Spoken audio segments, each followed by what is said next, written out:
Halo anak-anakku, shalom, apa kabar? Harap semuanya sehat-sehat ya.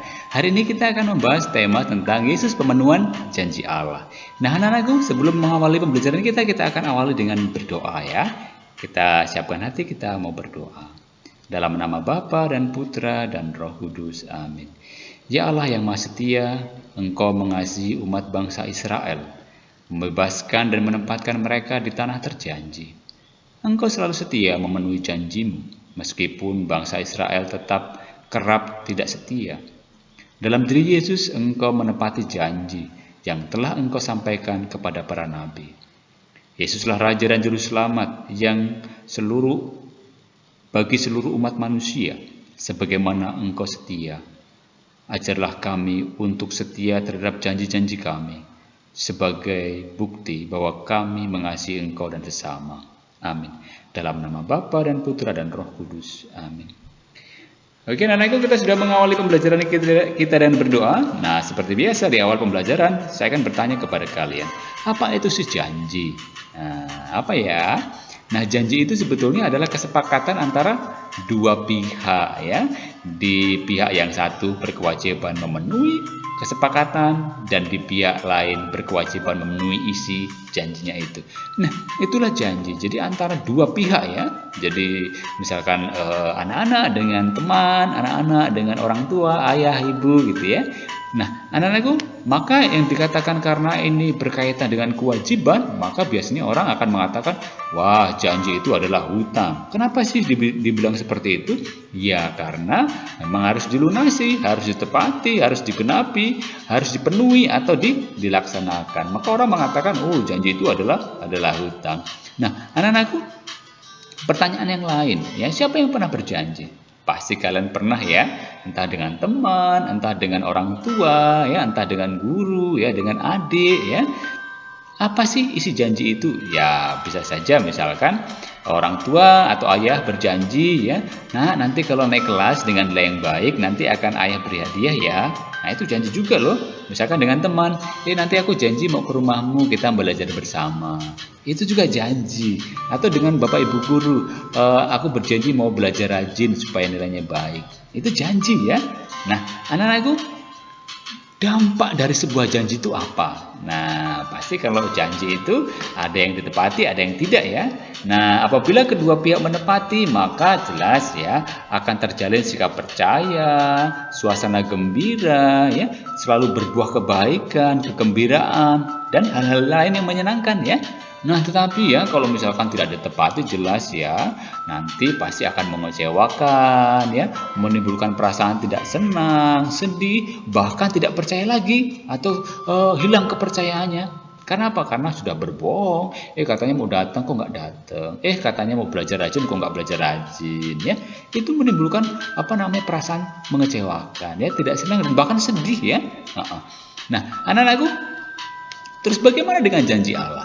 Nah, anak-anak, Allah ya dalam perjanjian lama ya menemukan bahwa bangsa Israel adalah umat Allah dan Allah adalah Tuhan bagi bangsa Israel. Nah, Allah tetap menunjukkan kesetiaan serta menepati janjinya. Sedangkan umat Israel sering melanggar janjinya. Ya, hal itu nampak ya ketika bangsa Israel dibebaskan oleh Allah dari perbudakan Mesir hingga menempati tanah Kanaan. Allah selalu menjamin bangsa Israel sebagai umat pilihannya. Namun ketika mereka menderita, akibatnya tidak setia lagi dan menepati janjinya. Mereka baru mengingat Allah dan janjinya akan kedatangan Mesias. Nah, anak-anakku, kerinduan umat Israel terhadap kedatangan Mesias ini ya sebagai perwujudan janji Allah terpenuhi dalam diri Yesus. Jadi Yesus adalah Allah yang menjelma menjadi manusia. Dia ya datang ke dunia, ya Allah yang menjelma menjadi manusia. Di dalam perkataan maupun perbuatan Yesus, ya semua adalah apa yang juga dikatakan Allah. Jadi Allah menunjukkan kebaikan serta kasih-Nya. Jadi kata-kata Yesus menjelaskan perbuatannya dan perbuatan Yesus meneguhkan seluruh kata-katanya. Ya, jadi apa yang dikatakan Yesus, apa yang diperbuat Yesus adalah Allah yang berkehendak, Allah yang mewahyukan dirinya, menunjukkan kasih dan penyelamatannya kepada kita. Ya, ingat peristiwa mukjizat-mukjizat yang dilakukan oleh Yesus itu adalah tanda bahwa Allah menyelamatkan manusia. Ya, janji Allah terpenuhi. Nah, anak-anakku, kita belajar dari kitab suci. Ya, dalam kitab suci Perjanjian Lama, sekali lagi para nabi telah menubuatkan apa yang menjadi kehendak Allah, bahwa Allah akan tetap setia, ya, menyertai Israel sebagai umat kesayangannya. Hal itu menunjukkan betapa besar kasih Allah kepada umatnya.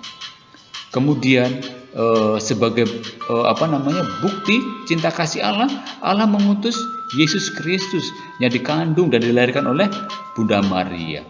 Ya, Yesus adalah seorang yang telah dinubuatkan dan menjadi besar dan akan disebut anak Allah yang maha tinggi. Tuhan Allah akan mengaruniakan kepadanya tahta Daud, bapa leluhurnya, dan ia akan menjadi raja atas kaum keturunan Yakub sampai selama-lamanya, dan kerajaannya tidak akan berkesudahan. Inilah janji Allah, ya, yang disampaikan dalam kitab suci, bahwa Yesus sungguh hadir untuk menggenapi apa yang telah Allah janjikan, ya, sejak awal mula kepada umat manusia. Nah, anak-anakku, kesimpulan pembelajaran hari ini apa ya? Nah, jadi kita bisa simpulkan bahwa teks-teks kitab suci Perjanjian Lama menunjukkan bahwa pemenuhan janji Allah dalam diri Mesias telah dinubuatkan oleh para nabi jauh sebelum kelahiran Tuhan Yesus. Kedatangan Mesias telah lama dinantikan oleh umat Israel, dan janji Allah untuk mengutus Mesias, yaitu Putra Allah sendiri, terpenuhi dalam diri Yesus. Yesus adalah Mesias, Putra Allah, Juru Selamat, penebus dosa manusia. Dan sementara teks-teks kitab suci Perjanjian Baru menunjukkan bahwa Yesus adalah Putra Allah yang dilahirkan di dunia ini, ya, dikabarkan sebagai kabar gembira oleh malaikat kepada perawan Maria. Nah, anak-anakku, jika Allah selalu setia dan menepati janjinya, kita pun harus setia terhadap janji yang kita ucapkan. Misalnya janji siswa atau janji peserta didik atau janji baptis, ya. Kalian masih ingat ketika dibaptis? Nah, kalau tidak ingat, tanyakan ke orang tuamu, janji baptisku apa? Ya, terus mungkin kalian berjanji kepada teman dan janji-janji lain, ya, yang membuat kita nanti semakin berkembang. Kalau Allah setia kepada janjinya, kita juga harus setia dalam menepati janji-janji kita. Nah, anak-anakku, demikianlah pembelajaran kita hari ini mengenai Yesus, pemenuhan janji Allah. Nah, untuk mengakhiri pembelajaran, kita akhiri dengan berdoa. Kita siapkan hati, kita berdoa. Dalam nama Bapa dan Putra dan Roh Kudus. Amin. Ya Allah yang Maha Setia, terima kasih atas pembelajaran kami hari ini. Engkau setia memenuhi janjimu, meskipun bangsa Israel kerap tidak setia. Di dalam diri Yesus, Engkau menepati janji yang telah Engkau sampaikan melalui para nabi. Ajarlah kami untuk setia terhadap janji-janji kami, sebagai bukti bahwa kami mengasihi Engkau dan sesama. Amin. Dalam nama Bapa dan Putra dan Roh Kudus. Amin. Oke, anak-anakku, kita sudah mengakhiri pembelajaran kita dengan berdoa. Nah, ini harus dikerjakan dulu ya di buku ya. Ada beberapa pertanyaan yang harus kalian kerjakan. Yang pertama, apa pengertian dari sebuah janji? Nah, tadi apa ya?